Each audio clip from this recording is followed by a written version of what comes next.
पाकिस्तान से बीना फातिमा ने हमें ईमेल किया है कि ज़ेर ज़बर पेश वगैरह का इस्तेमाल उन्हें ज़्यादा ठीक से समझ में नहीं आया। अब हमारी ये लेसन चूँकि हिंदी के ज़रिए उर्दू के थे, तो हो सकता है जो मात्राएं और एराब यानी ज़ेर ज़बर पेश जो हमने समझाए, क्योंकि हिंदी की मात्राओं के ज़रिए समझाई थी, हो सकता है इस वजह से कुछ परेशानी हुई हो। और हमारी जो लेसन देख रहे हैं ये हिंदी के ज़रिए उर्दू सीखने के, उसमें से कुछ लोगों की भाषा, कुछ लोगों की लैंग्वेज हिंदी है भी नहीं, कुछ की पंजाबी है, कुछ की तमिल वगैरह है, लेकिन ये लोग थोड़ी बहुत हिंदी समझ लेते हैं।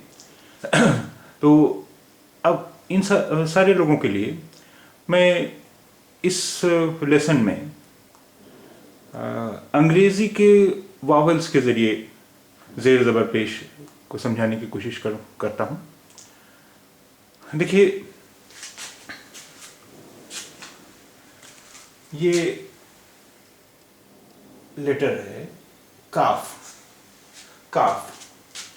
और इस पर ये जो निशान आप देख रहे हैं इसे कहते हैं जज़म। ये जज़म जब किसी वर्ड पर, किसी लेटर पर होता है, जैसे यहाँ काफ पर है, तो काफ पर ये भी जज़म है, तो इसका प्रोनाउंसिएशन, इसका उच्चारण, इसका तलफ़ुज़ क होता है। क क क ये जैसे हिंदी का हलंत वाला का होता है क, या आधा का भी जिसे कहते हैं क, इसका प्रोनाउंसिएशन होता है क जब ये जज़म है। दाल पर है तो इसका प्रोनाउंसिएशन होगा द, रे पर है र, पे पर है तो प।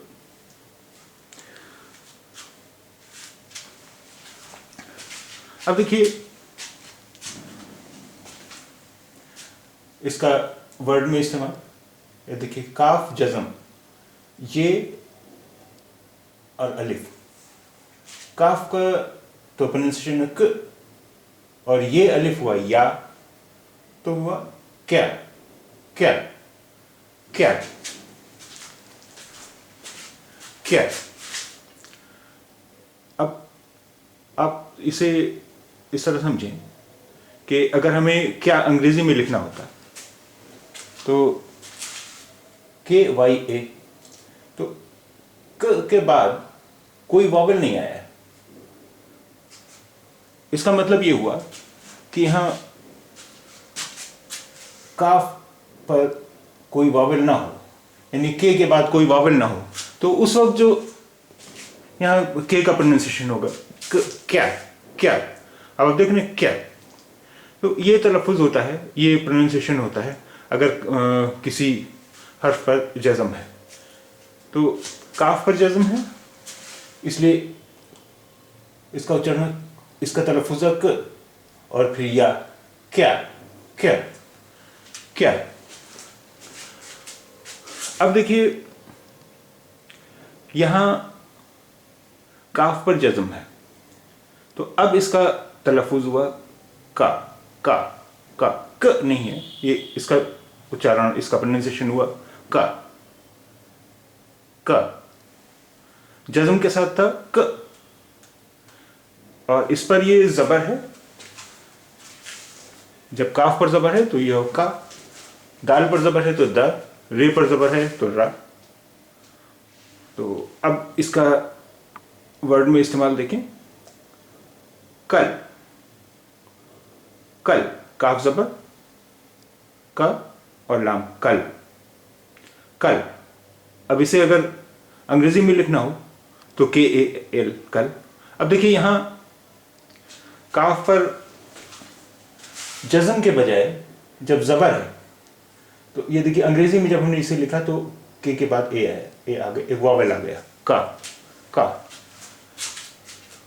जब अगर यहाँ पर ए नहीं होता तो इसका प्रोनाउंसिएशन क्या हो जाता है, क्ल क्ल क्ल क्ल हो जाता, क्ल, कल नहीं होता, क्ल। तो अब ये जज़म और ज़बर का फ़र्क आपने समझ लिया। अगर यहाँ पर जज़म होता तो इसका तलफ़ुज़ होता क्ल क्ल क्ल। इस पर ज़बर है तो इसका प्रोनाउंसिएशन हुआ कल कल। जज़म, अगर काफ पर जज़म है तो कुल और ज़बर है तो कल कल और कल, दोनों का फ़र्क समझ रहे हैं आप। ये तो हो गए दो एराब, जज़म और ज़बर। अब देखिए ये काफ के नीचे ज़बर की तरह का ही जो निशान है, बिल्कुल ज़बर की तरह का निशान है, लेकिन ये ज़बर नहीं है, क्योंकि ज़बर हमेशा वर्ड लेटर के ऊपर लगता है। आपने देखा था काफ में ऊपर था, इसमें ये नीचे है। अगर यही निशान नीचे है किसी लेटर के, तो ये हो, तो अब इसके जैसे काफ के नीचे है यहाँ, तो इसका तलफ़ुज़ या प्रोनाउंसिएशन या उच्चारण हुआ कि कि। अब ये देखें, एक वर्ड देखें, काफ से कि, ते अलिफ ता और बे, किताब किताब किताब। इसे अब अगर अंग्रेजी में लिखा हो तो किताब किताब, यानी यहाँ टी के बाद जो वावल है वो थोड़ा उसकी आवाज़ लंबी हो गई, किताब किताब। अगर यहाँ काफ के नीचे ज़ेर के बजाय ज़बर होता तो ये क्या वर्ड होता, कताब। और अगर जज़म होता काफ पर तो होता किताब किताब किताब। ये है किताब, काफ के नीचे ज़ेर है तो किताब, ज़बर होता तो कताब और जज़म होता तो किताब। ये किताब।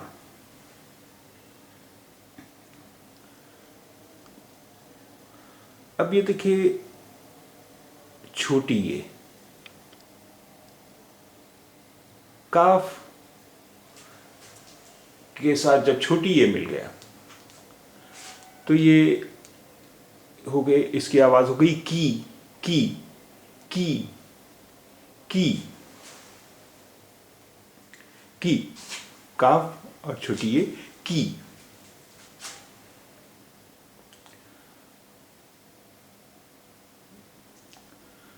यहाँ पर कोई एराब नहीं इस्तेमाल हुआ है, लेकिन यहाँ पर एक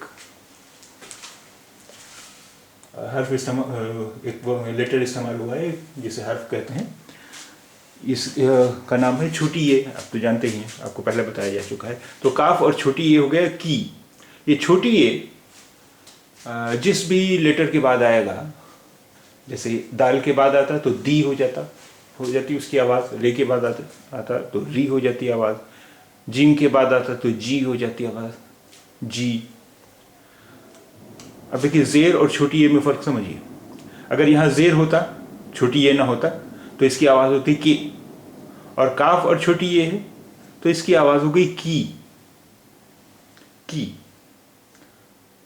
तो काफ छोटी ये की और लाम कील कील। काफ छोटी ये की और लाम कील।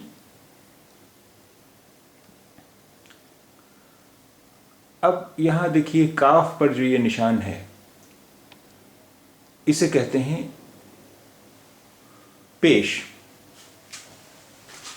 काफ पर जो ये निशान है इसे कहते हैं पेश।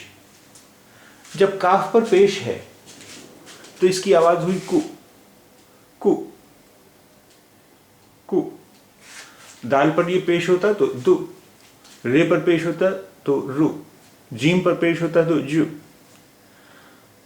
तो अब ये देखिए एक वर्ड देखें, एक लफ्ज देखें, एक शब्द देखें, काफ पेश को, मीम अलिफ मा और रे, कुमार कुमार कुमार कुमार कुमार।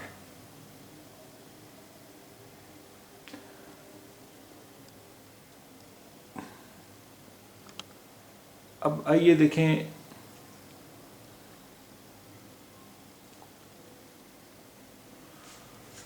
काफ के साथ वाव है और वाव पर उल्टा पेश है, वाव पर उल्टा पेश है। वाव पर जब उल्टा पेश होगा तो इस वाव और उल्टा पेश की आवाज होती है ऊ ऊ ऊ। तो अगर ये काफ के साथ है, काफ वाव उल्टा पेश है तो इसकी आवाज हुई कू। दाल वाव उल्टा पेश है तो इसकी आवाज हुई दू। रे वाव उल्टा पेश है तो उसकी आवाज हुई रू। तो यहाँ काफ और वाव उल्टा पेश है, इसकी आवाज हुई कू कू। अब देखिए यहाँ जो लफ्ज, ये जो शब्द, जो वर्ड लिखा हुआ है इसके नीचे कूच, के वाव चे, कूच कूच। यहाँ वाव पर यह है उल्टा पेश, वही है उल्टा पेश। तो अब इसकी आवाज हो गई कूच। काफ वाव उल्टा पेश कू और चे, कूच कूच।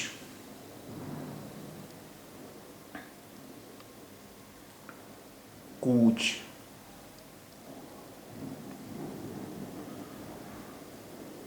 देखिए काफ के साथ जब छोटी ये मिलता है तो उसकी आवाज होती थी की। काफ जेर और बड़ी ये, काफ जेर बड़ी ये की आवाज हो जाती है के। अलिफ जेर बड़ी ये की आवाज हो जाती है ए। काफ जेर बड़ी ये की आवाज हो जाती है के। दाल जेर बड़ी ये की आवाज हो गई दे।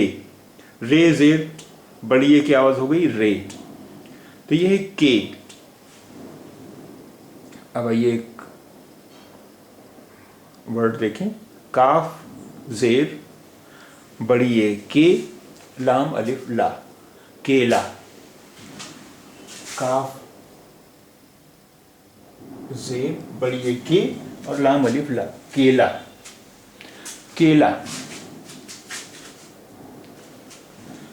केला। लेकिन आप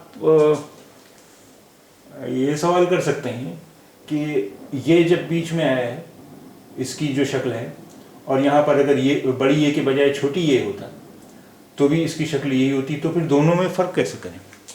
अगर ये फ़र्क हमें दिखाना है कि यहाँ पर बड़ी ये है, छोटी ये नहीं है, तो हम ये कि जो दो नुक्ते हैं, दो पॉइंट्स जो हैं, दो बिंदु जो हैं, उसके नीचे एक छोटी सी लकीर खींच देते हैं, छोटी सी लकीर खींच देते हैं। इस लकीर को कहते हैं खड़ा ज़बर, खड़ा ज़बर कहते हैं। तो अब इससे ये पता चल गया कि इसकी यहाँ पर ये जो है ये बड़ी ये है, छोटी ये नहीं है। इसलिए काफ जेर, काफ जेर बड़ी ये, लाम अलिफ ला, केला। काफ जेर बड़ी ये के, लाम अलिफ ला, केला केला केला। लेकिन अब आप जानते हैं कि उर्दू में जेर ज़बर पेश, उल्टा पेश और ये खड़ा ज़बर वगैरह क्योंकि लिखने में आमतौर पर नहीं इस्तेमाल करते हैं, हम अंदाज से ही समझ लेते हैं कि यहाँ पर क्या है, ज़बर है, ज़ेर है, पेश है, केला। तो इसलिए अगर आपको कहीं केला लिखा हुआ मिलेगा तो ये बगैर ज़ेर और खड़ा ज़बर के ही मिलेगा लिखा हुआ, जैसा कि पहले लिखा हुआ था। ज़बर और ज़ेर और खड़ा ज़बर तो मैंने बाद में लगाया, केला। अब जैसे मान लीजिए ये लिखा हुआ है काफ ये लाम। अब आप उर्दू अच्छी तरह जानते हैं, पढ़ लेते हैं, आपको बहुत सारे लफ्ज़ पता हैं, बहुत सारे, तो आप ये समझ लेंगे कि यहाँ पर क्या है। अब ये देखिए यहाँ पर ये जो है ये काफ जेर और बड़ी ये लाम, ये कील कील। अब यहाँ पर ये बड़ी ये है, बड़ी ये ही है, छोटी ये नहीं है। इसका फ़र्क अगर हमें दिखाना हो तो ये के जो दो नुक्ते हैं, ये दो पॉइंट्स हैं, उसके नीचे खड़ा ज़बर खींच दिया। तो इसका मतलब ये हुआ कि ये बड़ी ये है, छोटी ये नहीं है। काफ ज़ेर बड़ी ये, कील और लाम कील, कील, ये कील है, ये केला है और ये है कील।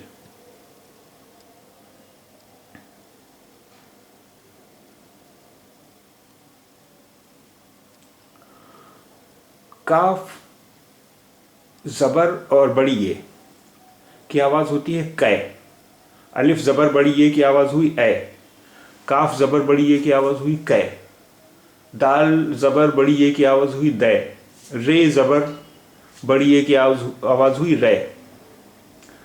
तो अब ये देखिए, काफ ज़बर बड़ी ये कै और सीन अलिफ सा, कैसा, कैसा, कैसा, कैसा। लेकिन यहाँ बड़ी ये ज़रूर है, लेकिन हम इसके नीचे खड़ा ज़बर नहीं बनाएंगे, वरना इसकी आवाज़ हो जाएगी कीसा, कीसा, कीसा।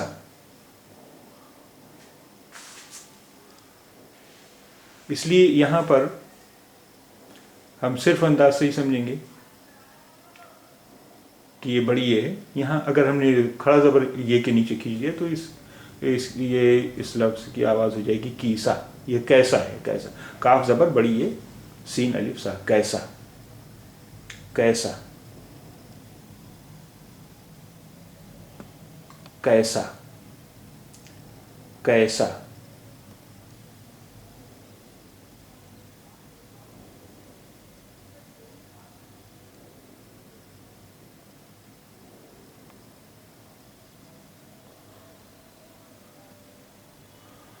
अब काफ पेश और वाव,